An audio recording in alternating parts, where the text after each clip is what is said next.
សូមជម្រាបសួរពុកម៉ែបងប្អូនទាំងអស់គ្នាសូមស្វាគមន៍ដែលបានចូលមកកាន់ការឲ្យតម្រុយឆ្នោតយួនរបស់ Channel ពូឆ្នោតរបស់ Admin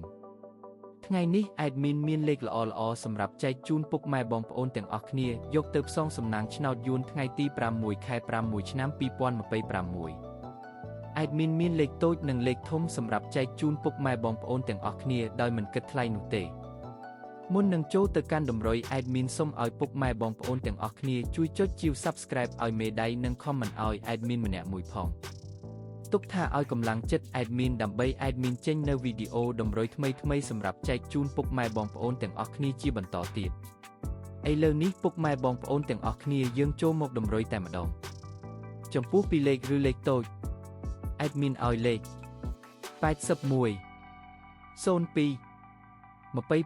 02 26 99 ចំពោះ3លេខឬលេខធំប៉ុស ABCD Admin ឲ្យលេខ958គុណនិង533គុណឬឯលេខអូសខ្ទង់ Admin ក៏ឲ្យដូចគ្នា Admin ឲ្យអូសលេខ80អូសនិង20អូសឥឡូវនេះតម្រុយរបស់យើងបានដល់ទីបញ្ចប់ហើយ Admin សូមជូនពរពុកម៉ែបងប្អូនទាំងអស់គ្នាដែលបានយកលេខតម្រុយ Admin ទៅចាក់ផ្សងសំណាង Admin សូមជូនពរឲ្យចាក់ត្រូវទាំងលេខតូចនិងលេខធំហេងលុយចូលទាំងអស់គ្នាជួបគ្នាថ្ងៃស្អែកជាមួយ Admin និងតម្រុយថ្មីជាបន្តទៀតសូមជម្រាបលា